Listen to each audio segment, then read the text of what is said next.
Здравствуйте, в эфире «Чегемская правда». Сегодня мы будем говорить о Грузии, о тех событиях, которые сейчас происходят в этой стране, о тех протестных акциях нескончаемых, которые там идут в связи с попыткой власти принять закон об иностранных агентах. То есть эти события уже идут с начала апреля. Сегодня уже праздники закончились, майские, тем не менее, все это не стихает. И у меня есть версия, в принципе, о том, почему это происходит. И сегодня мы будем говорить об этой ситуации с нашим постоянным экспертом Астамуром Тани. Астамур, здравствуй. Здравствуйте. Я начну с этой версии, которая, в общем-то, почему вдруг Бедзина Иванишвили решил на ровном месте создать себе проблемы. То есть я просто скажу, что какая в Грузии политическая ситуация была до принятия этого закона. Раздробленная оппозиция,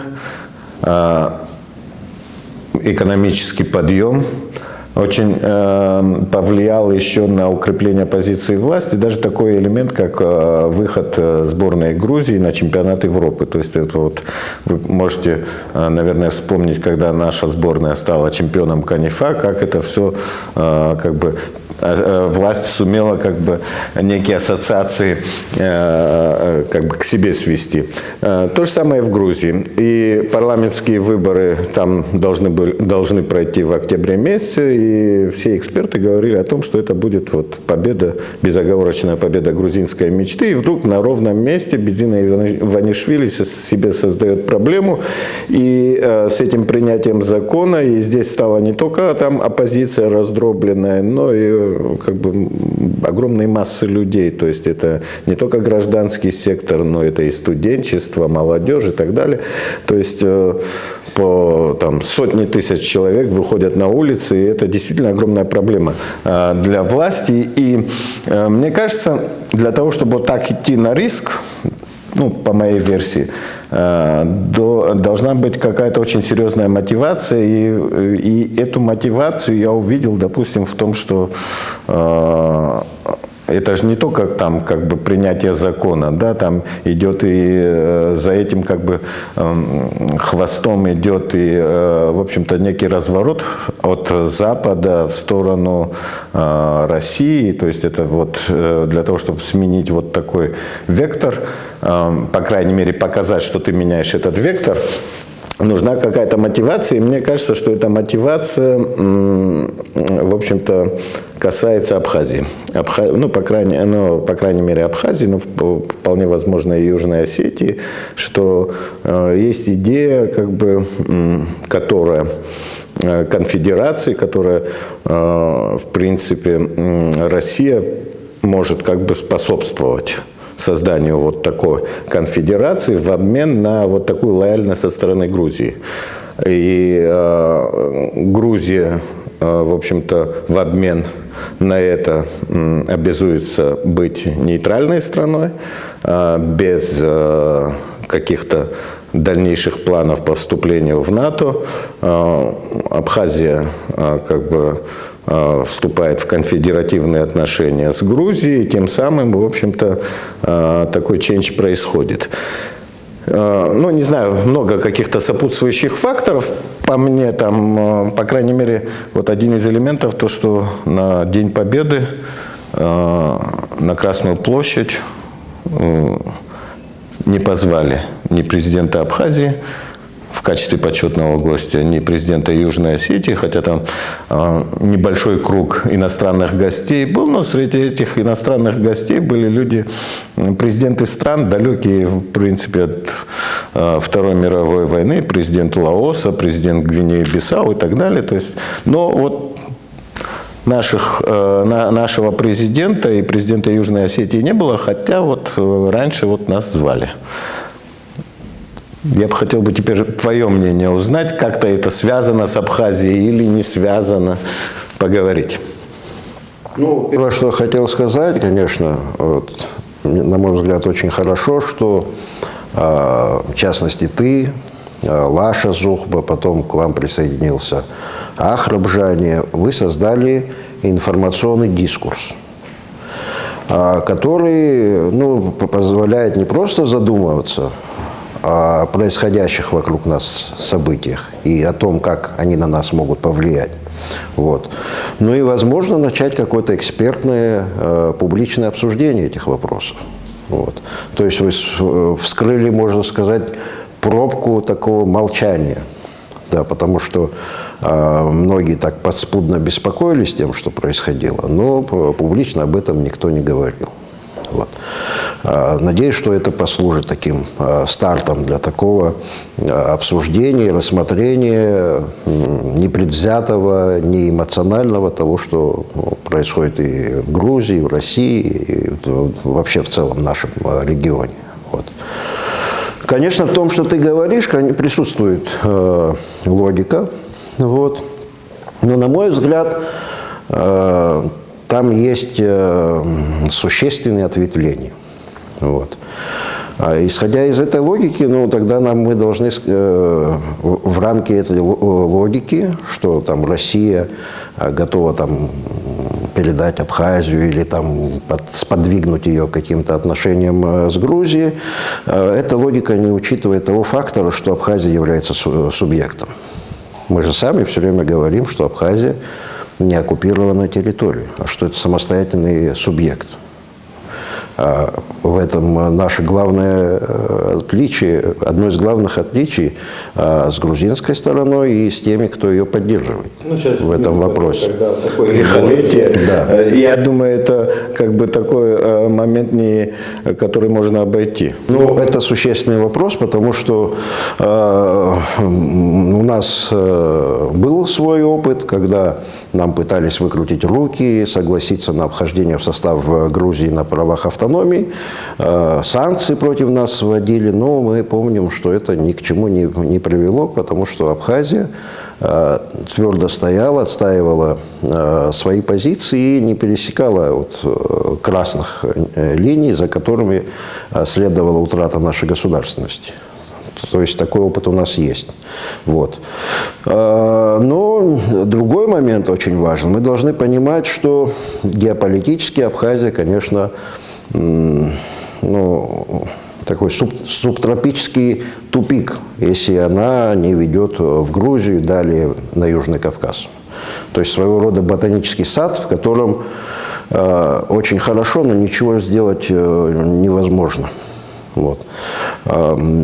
И, конечно, это таит определенные для нас опасности, но и содержит возможности. Потому что мы можем продемонстрировать свою субъектность. Конечно, процесс урегулирования наших взаимоотношений с Грузией без участия России невозможен. Это все понимают. Я думаю, это в Тбилиси понимают. Прошедшие эти годы, они показывают, что не имеет смысла прятать голову в песок. Вот. Еще мы должны исходить из того, что урегулирование конфликта нам тоже нужно. На долгосрочной основе. Помимо этого, мы должны быть субъектом каких-то важных коммуникационных, допустим, проектов. То есть сейчас как раз время, когда и на экспертном, и на политическом уровне мы должны выработать позицию, основанную на том, что вокруг нас происходит, чтобы не стать разменной картой. Вот. А то, что вы задали этот дискурс, мне кажется, способствует этому процессу. Теперь, что касается, собственно, закона об иноагентах, который в Грузии собираются принять. Я не думаю, что у Бидзины и Иванишвили есть какие-то идеологические четкие убеждения. Вот. Мне кажется, он решает довольно простую задачу – сохранение и пролонгирование своей власти. Вот. И в этой связи дальнейшая евроинтеграция Грузии, она никак этим планам не способствует. Я не думаю, что грузинские власти были очень рады тому, что Грузию приняли в качестве кандидата в члены Европейского Союза. Потому что сейчас видно, что грузинская власть опирается на консервативные слои населения и стремится зачистить политическое пространство от либералов. вот, от людей либеральных взглядов, западных взглядов, модернистских взглядов, и тем самым законсервировать свое нахождение у власти. Конечно, под это может быть подводиться разная идеологическая база, вот, но в целом я думаю, что Тбилиси будет продолжать лавировать между Москвой и Западом, не отсекая пути и дороги ни там и ни там, и пытаясь получить максимальную выгоду от этого. Потому что сейчас, на мой взгляд, такая ситуация в Южном Кавказе, когда крупным игрокам не хотелось, России, Западу в частности, не хотелось бы чертить линии противостояния еще в этом регионе. Потому что слишком большие силы задействованы, слишком отвлечено внимание. Вот, поэтому, я думаю, к этому региону будут относиться как к периферии, избегая каких-то шагов, которые могут привести к вооруженным конфликтам и тому подобное. Но мы должны понимать, что и в этих событиях тоже в Грузии есть своя внутренняя логика. На самом деле грузинские власти, вот я смотрю за тем, что происходит на грузинских площадях, они противопоставили себя молодому поколению. Вот. И если говорить о длительной перспективе, то мне кажется, что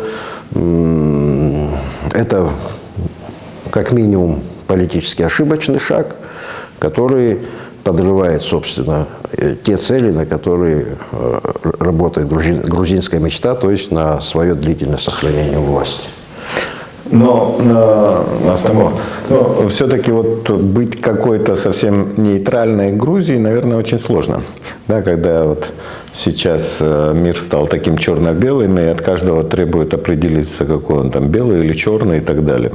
И с другой стороны, вот это противостояние, оно привело к тому, что Евросоюз стал таким критиком, жестким критиком грузинской власти, и от некоторых членов Евросоюза, там, представителей там, парламента, Европарламента и так далее, различных других структур. Критика очень жесткая, с требованием введения различного рода санкций против представителей не только грузинской мечты, но и там касательно всей Грузии, да, там отмена там вот Шенгена и так далее, которым сейчас безвизового Шенгена, да, то есть то, чем пользуются уже несколько лет грузины, и то есть и этот вектор, он, судя по всему, он идет по возрастающей, если, тем более, если этот закон будет принят. И сами как бы, руководители грузинской мечты делают более такие уже резкие заявления. Да? И, допустим, отказ премьер-министра там, Кобахидзе там, приехать там, в тот же Вашингтон с визитом, то есть это тоже как бы баллов не добавляет. То есть вот это уход, там, допустим, Грузии от вот этого вектора, который 30 лет, в общем, нарабатывался, да, от западного вектора, он вполне такой очевидный. Да, и, естественно, пойдут какие-то телодвижения, реакция со стороны Евросоюза, со стороны Соединенных Штатов. И мне кажется, вообще тот же Иванишвили очень себя плохо представлял как член там, страны, члена Евросоюза. То есть человек, который там свой капитал заработал там в России там 90-х, да, то есть где как бы можно было как бы с различного рода сомнительными сделками и так далее, как бы только заработать. Да, честно, вряд ли, наверное, это заработал бы, да, то есть в условиях Евросоюза он точно не заработал бы такие деньги, да, то есть ему ближе ментально все-таки вот другой вектор, да, то есть не европейский, где там свои какие-то правила и так далее. Я думаю, в этой системе ценностей ему было бы достаточно сложновато, ему более понятны совершенно другие ценности.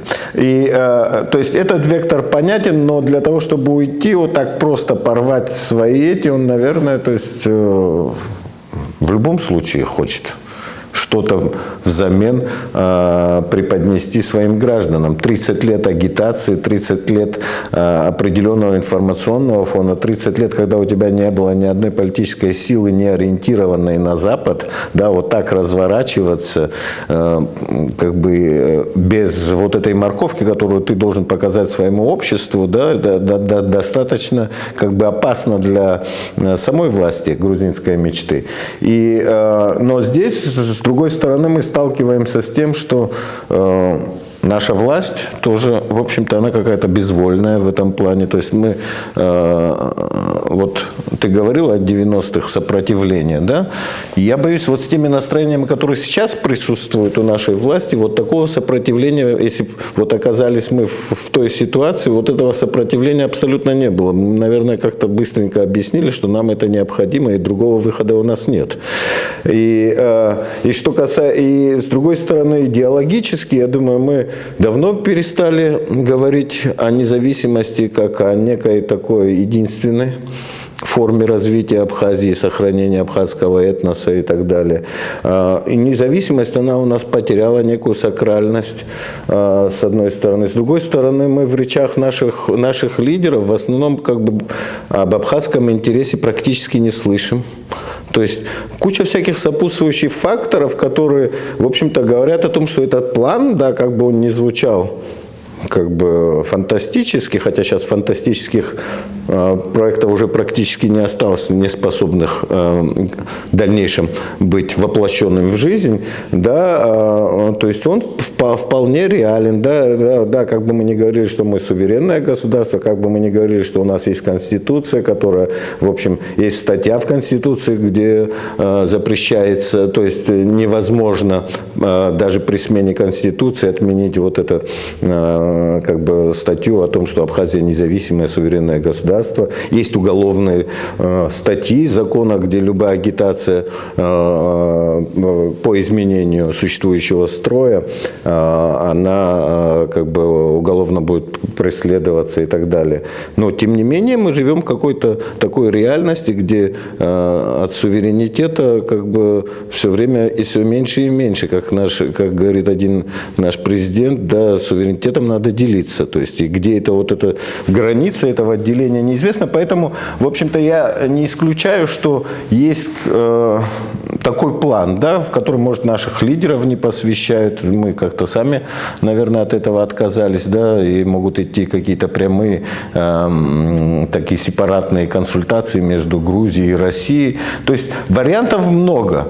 Но я не вижу как бы особо реакции абхазской стороны. Уже там месяц идут эти события. Я не вижу, чтобы как-то в нашей элите вот эти вопросы обсуждали. В нашей власти какие-то контрмеры, какие-то, ну не знаю, защитные какие-то механизмы, какое-то обсуждение, было бы какой-то мозговой штурм по этому вопросу. То есть вообще как бы все достаточно спокойно. И наехали информационно там на Лашу Зухба за то, что он вдруг сказал, что вот нам не нужно, и на Ахрубжане, что вот нам не нужно, чтобы Грузия принимала этот закон, то есть это будет вредно и для Абхазии тоже, да, и вот как вы поддерживаете там сторонников Саакашвили и так далее, то есть в этой форме. А что нам дает, вот, допустим, грузинская мечта, вот то, что лояльно сейчас России, грузинская мечта, это плюс для нас или минус? Ну, Инал, то, что ты говоришь, оно в очередном, еще раз ты подчеркиваешь этим, что какая сложная у нас ситуация. Вот. Я совершенно не хочу опровергнуть твою версию. Потому что действительно на наших глазах за последние 30 лет чего только не происходило. И было бы, наверное, глупо не рассматривать разные опции. Вот. Такая бурная реакция со стороны провластных сил, ну, она тоже понятна. Во-первых, это внутриполитическая конкуренция, раз. Два, ну, наше общество очень не хочет выходить из привычного статус-кво. Но с чем я вот могу полностью согласиться, Жанне, время статус-кво закончилось. Вот. А сейчас нужно искать свое место и свою роль вот в условиях меняющегося статус-кво. И здесь мы действительно должны заявлять о своих интересах. Вот. Конечно, ты прав относительно реакции нашей власти, но мы должны понимать, что любая власть – это проекция общества. Вот. Я надеюсь, что будут запущены общественные процессы, которые повлияют и на качество власти, и на ее реакцию на то, что вокруг происходит. Вот. Если мы живое общество, мы должны хотя бы, я понимаю, что у нас не такие далекие горизонты планирования, потому что мы маленькое общество. Но даже в этих коротких горизонтах там могут быть очень такие бурные какие-то события наклевываться. Поэтому мы должны своевременно на это реагировать.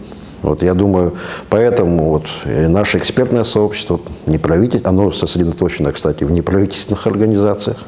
Вот, оно должно начать обсуждение этих вопросов. Я думаю, что здесь должны быть привлечены представители власти, парламента. Вот парламент себя у нас все больше показывает как самостоятельная политическая сила, о чем мы в этой передаче не раз говорили, что со временем парламент будет более самостоятельно себя вести. Вот. То есть мы должны начать дискуссию, которая позволит выработать эти подходы наши. Вот. Естественно, реакция грузинской мечты, ее поведение, оно естественно, еще раз говорю, потому что у них дальнейшая интеграция Грузии в европейские структуры, она означала демонтаж этой политической системы, во главе угла которой стоит грузинская мечта и Бидзина Иванишвили. Вот. Но это тоже не происходит спонтанно, они тоже не в вакууме существуют. Мы видим, что и у них есть политическая поддержка. Это прежде всего такие консервативные, правые слои политического спектра. Они достаточно влиятельны в Грузии. Потом в Грузии, естественно, есть экономические и политические интересы, связанные с Россией. Есть грузинская диаспора в России. И мы видим фактически конкуренцию двух векторов. Но я не думаю, что Грузия в долгосрочной перспективе откажется от вот этого попытки усидеть на двух стульях. Это будет продолжаться. Вот. Нам нужно шевелить мозгами. Вот. И нам нужна, конечно, публичная политика в этой сфере. Это касается не только властей, потому что, к сожалению, и оппоненты власти, они не дают никаких публичных оценок. Вот. А должны быть публичные оценки, чтобы наше общество почувствовало, что начались очень серьезные процессы. Потому что вот такой долгий анабиоз может привести к тому, что мы проснемся, и уже реальность вокруг нас изменилась. Вот. Поэтому, я думаю, этот вопрос адресован не только властям, но и всему нашему политическому спектру. Они должны и обсуждать эти вопросы на таких, может быть, закрытых каких-то своих заседаниях, встречах, и переходить к публичному обсуждению этих вопросов. Я бы еще на одном хотел бы, чтобы мы поразмышляли на одном еще аспекте. Ну, опять же, 30 лет Грузия шла в сторону Запада, 30 лет западная повестка взгляда на грузино-абхазский конфликт, она формировалась, исходя из позиции Тбилиси. И мы это до сих пор испытываем. Вот после 2008 года, после августовской войны 2008 года парламент Грузии принял закон об оккупации, и Брюссель сказал: мы в общем-то, придерживаемся этого закона, будет вот как у вас там все сказано. То есть и вот эти все санкции, которые введены по отношению к Абхазии со стороны Грузии, они, в общем, параллельно действуют и со стороны Евросоюза. То есть у нас никаких экономических отношений, мы там во всем ограничены, в передвижениях, там, во всем. То есть, если это не делается через Грузию, то есть, по-другому у нас просто невозможно. Но сейчас отношения между тем же Евросоюзом и Тбилиси ухудшаются, опять же, по возрастающей. Да? И мы, наверное, но у нас, опять же, в общем-то, не выработано никакой, я так понимаю, что не выработано никакой стратегии, никакой тактики, как мы будем вести в этой ситуации. Но последние там годы мы вообще как бы категорично как бы рвали с Евросоюзом даже те маленькие нити, которые нас связывали, да, то есть там приезжает, допустим, спецпредставитель Евросоюза на Южном Кавказе, там, и через раз его впускают, а когда впускают, с ним вообще не встречается. То есть наш министр иностранных дел вообще с ним не встречался. То есть он там объяснял, что у него там очень забитый рабочий график, да, то есть абсолютное игнорирование шло. Но сейчас, мне кажется, должна быть очень такая подвижная в этом плане политика наша, контактов с Евросоюзом. И речь не идет, конечно, о том, чтобы нас там признали, да, там, ну, рано или поздно когда-то мы надеемся на это, что нас признают, но тем не менее сиюминутные какие-то возможности что-то изменить, они присутствуют. Что, по-твоему, можно было бы, там, допустим, учитывая вот эту ситуацию, то напряжение, которое возникло между Брюсселем и Тбилиси, как использовать в нашу пользу? Ну, по крайней мере, вот сейчас, если вдруг 17 мая Грузия принимает закон об иностранных агентах, а вот эта Абхазия, которую они, Евросоюз, с подачи Грузии называет оккупированной территорией, там 10 лет как бы этот закон лежит и никак его не примут. Ну, в общем-то, это как-то все-таки влияет, наверное, на мозги. Я думаю, что в целом я уже говорил, что в целом наш регион периферийный. Вот, и вряд ли не то, что в Брюсселе, но в Москве каждый день просыпаются с мыслью, как там поживают абхазы. Вот. Поэтому то, что у нас этот закон не принимается, я думаю, это делается прежде всего в интересах нашего общества. Ну, вот. Какой-то в наших руках. Потому что мы не можем копировать тот опыт, который пагубно скажется на вообще целостности нашего общества. Вот это надо понимать. В какие бы отношения мы с кем ни вступали, мы должны сохраняться как самостоятельное государство и иметь и проводить интересы своего общества. Вот.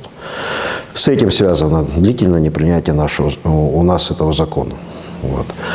Что касается позиции Брюсселя, я не думаю, что в отношении, собственно, грузинского населения будут приняты какие-то санкции, вроде отказа от безвизового режима, вот, потому что долгосрочно это не будет работать на интересы Европы и ее отношений с Грузией. Конечно, будут, возможно, применены какие-то санкции к политическому руководству Грузии. Вот. Что касается нас, для нас просто вот эти события, они обострили, что называется, картину. Но она на самом деле мало поменялась. Мы видим, что в нашем регионе уже нет ни у какого игрока монополии. Вот. Значит, урегулирование здесь отношений будет возможно на основе какого-то баланса сил. Вот. Главное, что в этом балансе сил наши интересы не пропали, а учитывались. Вот. То, что мы видим в рамках женевских дискуссий, несмотря на то, что сам формат малоэффективный, не формат, да, потому что там главное отсутствуют стороны в конфликте, которые могут на себя брать на себя подписание и имплементацию соглашений. Вот. Это главная ущербная часть этого вот формата. Но если взять срез, который там представлен, внешних игроков, это Россия, Евросоюз, Соединенные Штаты Америки, ООН, вот, этот срез, он вполне адекватный. Вот. Поэтому мне кажется, что на данном этапе мы должны обсуждать вопрос преобразования Женевской площадки из консультативной в переговорную. Вот. Это нам поможет и вступать в разные формы взаимодействия с разными акторами, и с грузинской стороной, и с российской стороной, и с другими внешними участниками. Мы не можем закрываться от внешнего мира, потому что внешний мир все равно к нам вломится. Да, он нас не должен застать в спящем состоянии. Вот. К сожалению, мы не являемся таким игроком, который климат в масштабах планеты определяет политически. Мы это должны понимать. Вот. Поэтому не должны закрываться ни от каких контактов с международными организациями, с разными странами. Более того, эти контакты мы должны использовать для продвижения нашей собственной линии. Говорить. Вот как мы говорили в 90-е, начале 2000-х, чего мы хотим. У нас очень широкий был формат международный. Группа друзей генерального секретаря принимала участие, ООН, ОБСЕ. У нас с ними были разногласия, и с российской стороны у нас были разногласия. Тем не менее, мы эту площадку использовали для продвижения собственных интересов. И решения текущих задач, они у нас тоже немалые. Это связано и с гуманитарной ситуацией, с поставками разного рода товаров, с медициной, социалкой, положением населения Гальского района. У нас большой комплекс проблем. Мы их решали, используя вот эту площадку. Вот, например, первый ремонт капитальный нашего роддома осуществлен был при поддержке посольства Соединенных Штатов Америки. Или консервация, там, допустим, вот, хранилища радиоактивных отходов тоже таким образом осуществлялась. Вот. То есть мы должны продвигать и свою политическую повестку, и решать вот такие какие-то базовые для нашего населения проблемы. Самоизоляция здесь ни к чему хорошему не приведет. И самоизолированные, вот мы же говорим, что мы союзник России. Вот. Если мы будем самоизолироваться, ну, значит, что, надо нам отдать России делегировать? Но это же противоречит ее собственной позиции. И поэтому мы должны быть активным участником этого процесса.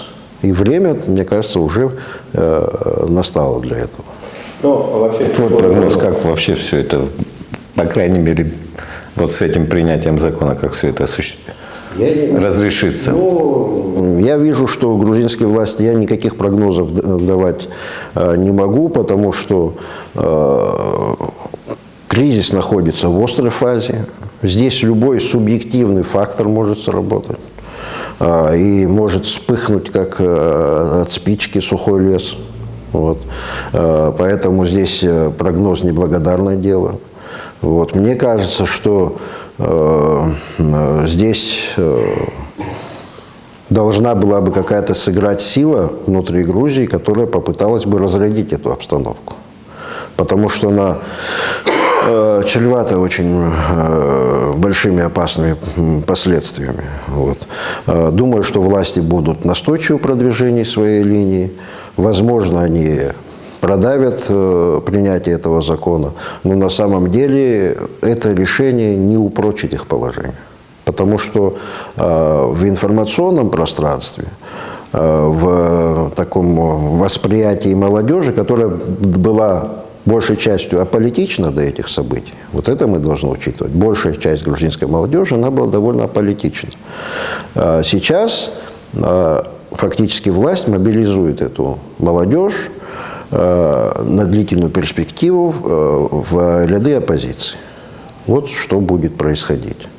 А произойдут столкновения или нет, вы понимаете, что это тут никто сказать не может, в том числе и участники, непосредственно участники событий в Тбилиси. Хорошо, мы будем закругляться и будем наблюдать за всей ситуацией. Будем, конечно, надеяться, что наши власти тоже будут, наши политические круги тоже будут как бы отслеживать эту ситуацию и иметь свой план реагирования на то, что вот происходит вообще.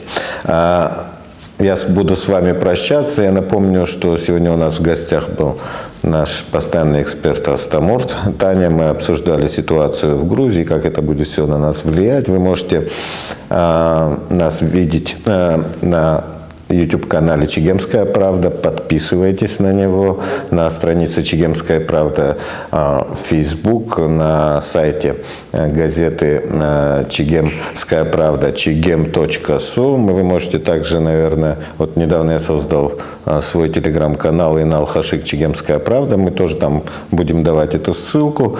В общем, смотрите, читайте. Спасибо, до новых встреч. Спасибо. До свидания.